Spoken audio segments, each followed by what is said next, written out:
इस अवसर पर कासगंज वासियों को 724 करोड़ रुपए की परियोजनाओं की सौगात भी मिल रही है। इसके लिए कासगंज के जनप्रतिनिधियों को हृदय से धन्यवाद देते हुए यहां की जनता जनार्दन का मैं अभिनंदन करता हूं, उनका स्वागत करता हूं। बहनों और भाइयों, मैं बधाई देता हूं कासगंज वासियों को कि आज इतनी परियोजनाएं आपको प्राप्त हो रही है।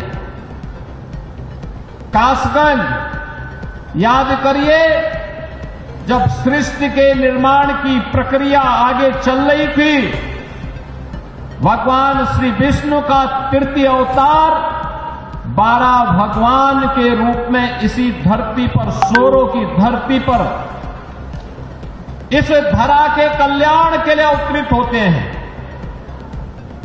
सोरों की इस पावन धरा को, जो कासगंज जनपद की पावन धरा है, इसको नमन करता हूं। और ये हमारा सौभाग्य है कि सोरों के इस आध्यात्मिक महत्व को हमारी डबल इंजन की सरकार ने समझा है। प्रधानमंत्री मोदी जी के विरासत और विकास के इस कार्यक्रम को हम लोगों ने समझा ही है, बल्कि उसको प्रभावी ढंग से क्रियान्वयन कैसे होना चाहिए, आज सोरों के अंदर चल रही विकास की परियोजनाएं, कासगंज के अंदर चलने वाली विकास की परियोजनाएं उसका उदाहरण है। और उन्हीं के लोकार्पण और शिलान्यास के लिए आज मुझे आपके इस जनपद में आने का सौभाग्य प्राप्त हुआ है। इन सभी परियोजनाओं के लिए मैं कासगंज वासियों को हृदय से बधाई देता हूं, अपनी शुभकामनाएं भी देता हूं। बहनों और भाइयों, यूनिफॉर्म की क्या कीमत होती है और उसका क्या महत्व होता है, आपने अभी ऑपरेशन सिंदूर के माध्यम से पाकिस्तान की कमर को तोड़ने वाले भारत माता के बहादुर जवानों के शौर्य के माध्यम से देखा होगा।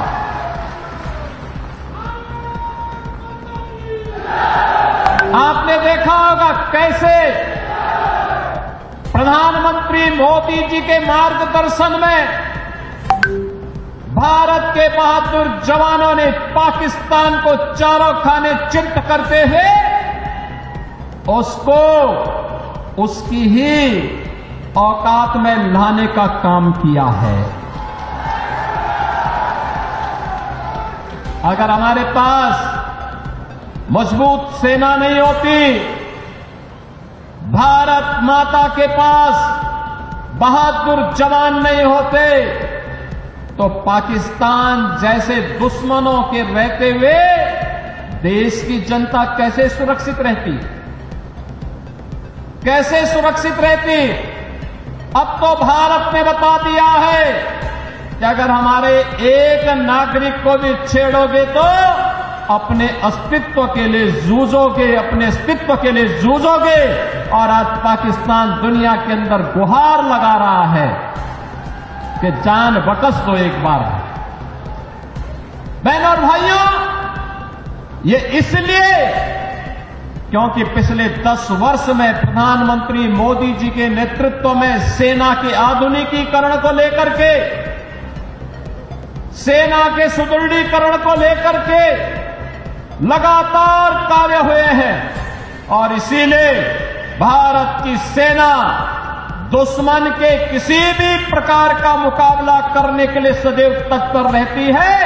अगर कभी दुश्मन ने कोई जरूरत की तो उसके घर में घुस करके, उसको मार करके उसका काम तमाम करने की पूरी क्षमता भारतीय सेना के पास है। बहनों और भाइयों, जो काम देश की सुरक्षा के लिए सेना का है, उसी प्रकार का कार्य आंतरिक सुरक्षा में कानून का राज स्थापित करने में पुलिस की हुई होती है। याद करिए 2017 के पहले का उत्तर प्रदेश कोई सुरक्षित नहीं था। सायंकाल होते होते सड़कों पर कर्फ्यू जैसा दृश्य दिखाई देता था। उपद्रवी और उत्पाती सड़कों पर आकर तांडव करते थे। न बेटी सुरक्षित थी, न व्यापारी सुरक्षित था। हर तीसरे दिन एक दंगा होता था। पर्व और त्योहार के पहले ही लोगों के घर में, लोगों के मन में एक आशंका आ जाती थी, पता नहीं अब क्या होगा, अब क्या होगा। प्रदेश में विकास ठप हो गया था। एक तरफ उपद्रव और दूसरी तरफ अंधेरा। इन दोनों के बीच का समन्वय था समाजवादी पार्टी और पहले की 2017 की पहले की सरकारें। वे गुंडों के साथ मिलकर के प्रदेश में अराजकता फैलाते थे, कानून के लिए संकट खड़ा करते थे, बेटी और व्यापारी की सुरक्षा के साथ खिलवाड़ करते थे, सज्जनों को प्रताड़ित करते थे, दुर्जनों का महिमा मंडन करते थे। यही पिछली सरकारों का कार्य था।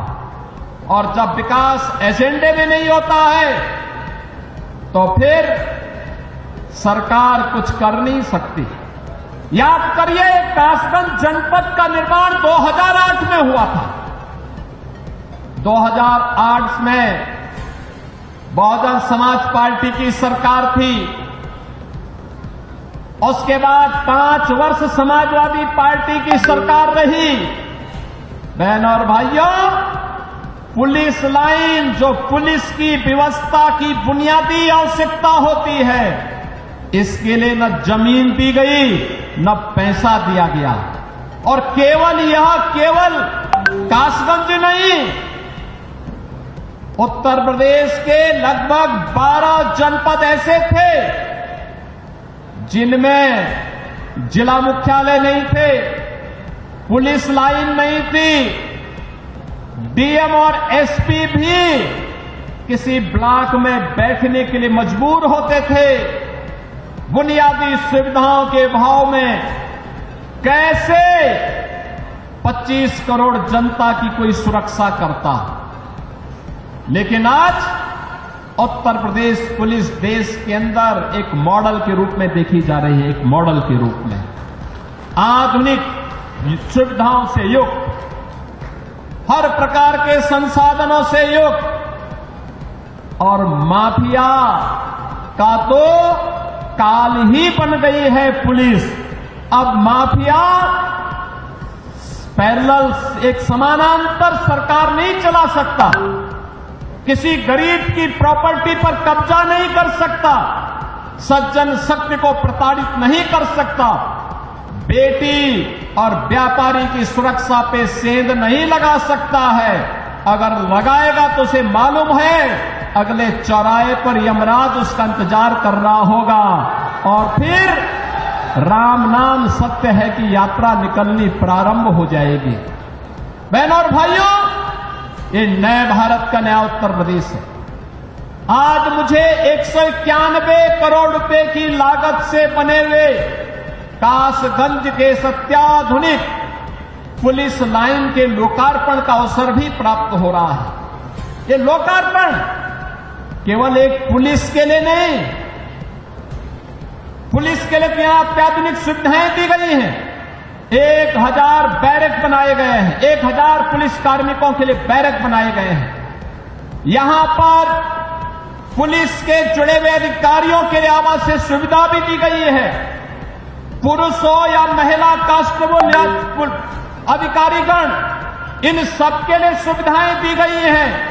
ऑडिटोरियम भी बनाया गया है, लेकिन साथ साथ यहां पर पुलिस की वे आधुनिक सुविधाएं भी इनको प्राप्त हो रही हैं जो एक आधुनिक पुलिस को प्राप्त होने चाहिए। और ये मॉडल बना है। उत्तर प्रदेश पुलिस आवास निगम ने एक समय सीमा के अंदर इसे निर्माण करते हुए आज समर्पित किया है और यह कार्यक्रम अनवरत रूप से आगे बढ़ेगा। अब पुलिसकर्मी भी टूटे हुए एस्बेस्टस के बैरक में नहीं रहेंगे, बल्कि हाई राइज बिल्डिंग के किसी अच्छे शानदार आवासीय सुविधाओं से युक्त बैरक में रह करके सुरक्षा का शानदार मॉडल खड़ा करेंगे। यह पुलिस लाइन कासगंज इसका एक उदाहरण बनकर के उतरी है। मैं इस अवसर पर उत्तर प्रदेश पुलिस को, उत्तर प्रदेश पुलिस आवास निगम को और कासगंज पुलिस को हृदय से बधाई देता हूं, जो इन सभी सुविधाओं का लाभ आज यहां प्राप्त करने जा रहे हैं। बहनों और भाइयों, आज यहां पर कासगंज के अनेक परियोजनाओं की सौगात भी कासगंज वासियों को प्राप्त हो रही है। मुख्यमंत्री कंपोजिट विद्यालय का शिलान्यास, याद करिए, मुख्यमंत्री कंपोजिट विद्यालय, यह शिक्षा का एक मॉडल बनने जा रहा है अटल आवासीय विद्यालय की तर्ज पर।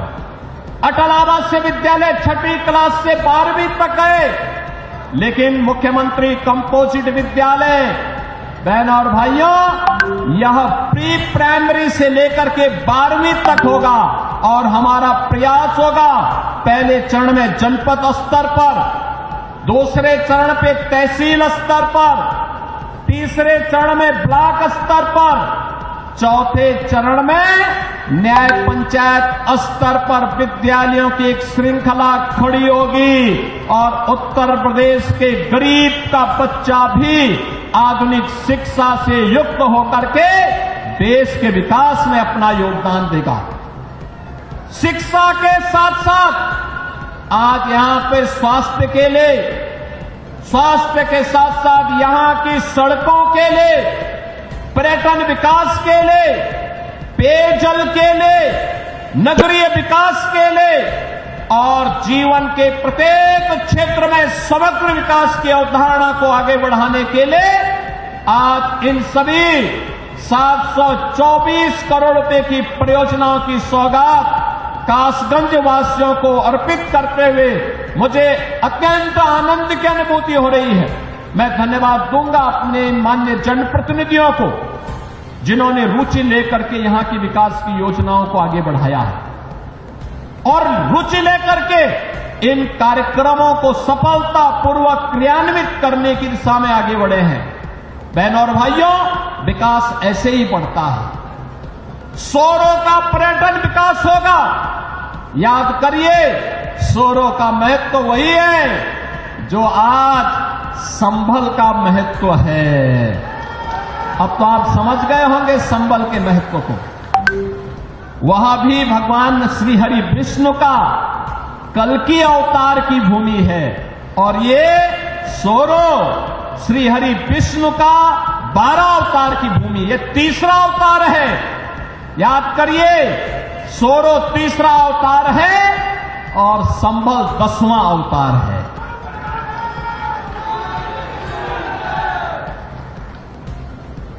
श्री हरि विष्णु का ही अवतार भगवान श्री कृष्ण भी हुए और श्री हरि विष्णु का ही अवतार मर्यादा पुरुषोत्तम भगवान श्री राम भी हुए। ये सभी श्री हरि विष्णु के, जिन्होंने इस सृष्टि के कल्याण के लिए समय समय पर अवतार लेकर के मानवता के कल्याण का मार्ग प्रशस्त करते हुए धर्म की संस्थापना के लिए इस धराधाम पर आए हैं। पर्यटन विकास के माध्यम से, जैसे आज अयोध्या का विकास हुआ है, जैसे आज मथुरा वृंदावन के समग्र विकास की एक बड़ी कार्य योजना को लेकर के हम आगे बढ़े हैं, ऐसे ही शोरों के विकास के कार्यक्रम को लेकर के भी हम आगे बढ़ेंगे। इसके माध्यम से कासगंज का विकास होगा। जैसे प्रयागराज महाकुंभ में करोड़ों की संख्या में श्रद्धालु जन आकर के वहां पे Only 29 rupees. 6 days Vedic Math Summer Camp. Don't calculate in a slow way. Enrol को जोड़ा जा सके। 4 की हालत बहुत गंभीर है। यह हमला यूक्रेन के सूमे में हुआ, जो रूस के बॉर्डर के बहुत करीब है और इस वक्त पुतिन की फौज के खिलाफ बड़ा मोर्चा भी बना हुआ है। वासियों को इस बात के लिए आश्वासन देते हुए आज मुझे यहां बताते हुए प्रसन्नता है, यहां पे कुछ प्रस्ताव हमारे जनप्रतिनिधियों ने हमें दिए हैं।